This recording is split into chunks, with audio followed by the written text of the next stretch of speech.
Salut, c'est Emmanuel Robin, conseiller pédagogique en mathématiques pour la commission scolaire de la Riveraine. On s'est vu ce matin d'ailleurs. Écoute, Madame Amélie Lemire-Champagne m'a téléphoné, m'a mentionné que tu avais peut-être eu de la difficulté à comprendre les expressions algébriques. Pour cette raison, j'ai décidé de te tourner une petite vidéo rapidement afin de t'expliquer ça. Premièrement, une expression algébrique, eh bien, c'est deux ou plusieurs termes séparés par un opérateur mathématique. On peut avoir, comme tu peux voir avec le 6x, un terme contenant une variable qui est x avec un coefficient qui est 6. Ou on peut avoir également, comme tu peux voir avec le nombre 16, un terme constant. Dans l'exemple qui suit, nous avons 2, qui est le coefficient de x, qui est ma variable, qui forme le premier terme séparé par l'opérateur de l'addition. Et ici, nous avons 3, un terme constant, donc 3 ne varie pas, il n'y a pas de variance, c'est pour ça qu'on appelle ça une constante. Mais, pourquoi est-ce qu'on va parler de ça? Eh bien, c'est simple. Lorsqu'on va avoir des termes dits semblables, on va pouvoir les mettre ensemble afin de rapetisser, de réduire notre expression algébrique. Pour que les termes soient semblables, il faut que les termes aient les mêmes variables et qu'ils soient affectés des mêmes exposants. Je vais te montrer quelques exemples. Premièrement, si on regarde ici, on a une expression contenant deux termes. Nous avons 2x et 3x. Nous avons ici notre opérateur mathématique, qui est l'addition, qui sépare nos deux termes. Nous avons ici la même variable, qui est x, et nous avons le même exposant, qui est 1. On ne l'écrit pas, c'est une convention mathématique, mais lorsque tu vois x avec aucun exposant, c'est l'exposant 1. Comment est-ce qu'on peut réduire ça? Eh bien, 2x pourrait être représenté par deux barres ici d'une longueur x qu'on ne connaît pas. 3x pourrait être représenté par 3 barres d'une longueur qu'on ne connaît pas, mais qui est la même longueur que les barres de x de tantôt. Et donc, on pourrait réduire cette expression en mettant nos barres ensemble. 1, 2, 3, 4, 5. Ça nous donnerait 5 barres d'une longueur x dont on ne connaît pas la longueur. Voilà pour le premier exemple. Nous avons également un deuxième exemple ici. J'ai le terme 2x, j'ai le terme x, 4 et moins 5. J'ai donc 4 termes. Ici, ces deux termes-là ont la même variable affectée du même exposant qui est 1. Ici, j'ai deux termes constants, donc je vais pouvoir les unir. Ce qui veut dire que je vais pouvoir réduire mon expression de 4 à 2 termes. Ici, nous avons 2x, mais je dois en enlever 1. Et donc, pour ce qui est de mes deux termes, il va me rester un x. Bon, on va écrire seulement x habituellement. Je voulais juste te montrer visuellement qu'on a une fois la valeur de x qui correspond à la barre qui est ici.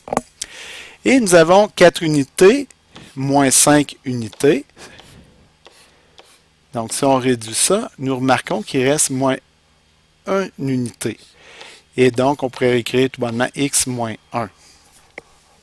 Et ici, si nous remarquons, nous avons un terme, deux termes, trois termes, quatre termes. Nous avons ici nos opérateurs mathématiques qui séparent nos termes.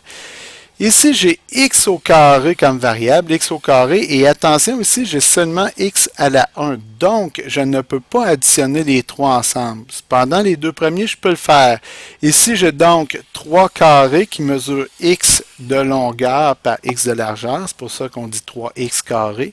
Ici, j'ai 2 carrés de x par x, 2x carré. Donc, si on regarde, j'en ai 1, 2, 3, 4, 5. C'est donc égal à 5x au carré. 3x, j'ai 3 barres d'une longueur de x, mais je n'ai pas d'autres barres à additionner ou soustraire, donc je ne peux pas réduire. Et moins 4, eh bien, voyez-vous, j'ai mes petits cubes là d'une unité, donc moins 4, je ne peux pas réduire. Parfait, donc ici, je vais seulement réécrire ce que j'avais trouvé là, donc x moins 1, et ce que j'avais trouvé ici, c'est-à-dire 5x carré plus 3x moins 4. Et pourquoi je fais ça? Ben, tu vas le voir. C'est tout bonnement qu'on va regarder pourquoi qu'on a réduit les expressions dans une situation d'application qui va nous permettre ici de mieux comprendre.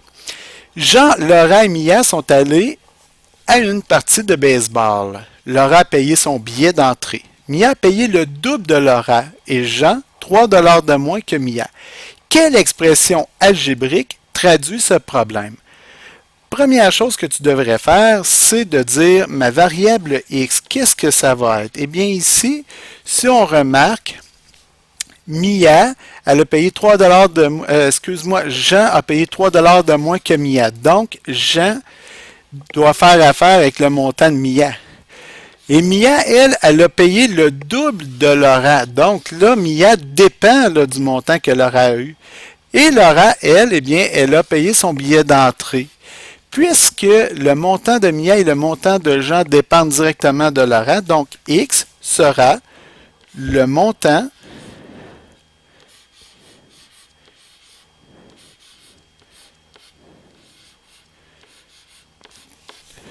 payé par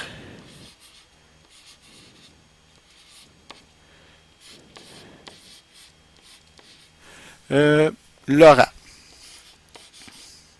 Oups, excuse-moi. Donc, X, c'est le montant payé par Laura en dollars. Et donc, si on regarde par rapport à ça, on dit que Mia a payé le double de Laura. Donc, pour ce qui est de Mia, c'est le double de Laura. Le double, c'est 2 fois plus. Si jamais tu as de la difficulté à trouver le double, c'est quoi? C'est simple. Tu te fais une petite table de valeur. Tu dis, Laura paye un montant, Mia va payer un montant, et tu regardes avec des valeurs numériques. Tu dis, bon, si Laura payait 1 $, puis Mia payait le double, elle aurait payé 2 $. 2 $, 4 $, 3 $, 6 $, et tu remarques ici que c'est toujours multiplié par 2. Et c'est ça qui est le double. Donc, je multiplie par 2 le montant payé par Laura. Donc, nous allons continuer. On a trouvé Laura, Mia et, attention, il y a également Jean. Jean, on dit 3 $ de moins que Mia. Et Mia, elle, c'était 2x. Donc, 2x moins 3. Si tu veux te donner un autre exemple, tu pourrais te faire un tableau ici également. On pourrait même faire 3 entrées où on a Laura, Mia et Jean. Tu dis, bon, si Laura a payé 5 $, Mia le double, elle a 10 et Jean a 3 $ de moins, donc 7. Si Laura a payé 6 $, le double c'est 12 et 3 de moins c'est 9. Et ensuite de ça, tu vérifies tes expressions. Tu dis, si x vaut 5,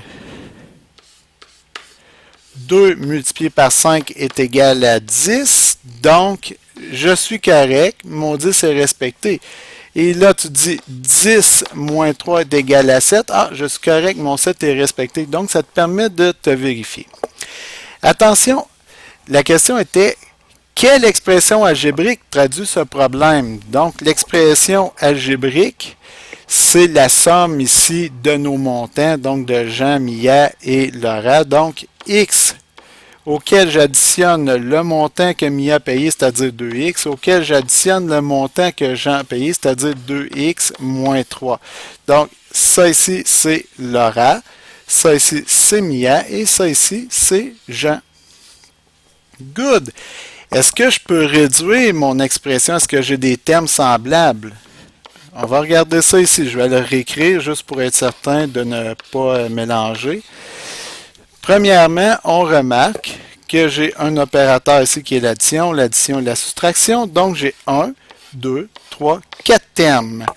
Ici, j'ai x avec comme exposant 1. Ici, j'ai 2x avec comme exposant 1 et 2x avec comme exposant 1.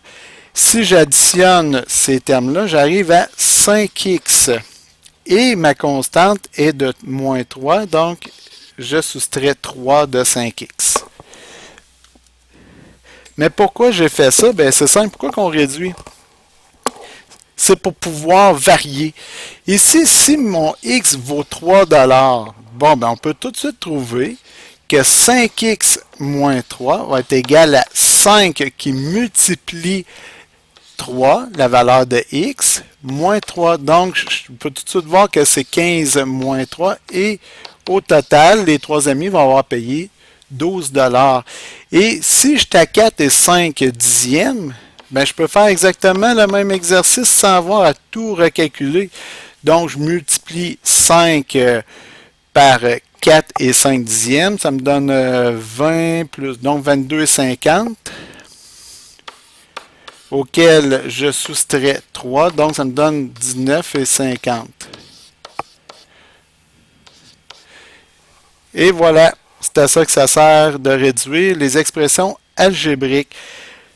Je te remercie beaucoup et je te souhaite une bonne réussite. N'oublie pas de bien participer à ton cours, de faire les travaux tels que demandés et tu vas réussir. Merci beaucoup. Bye bye.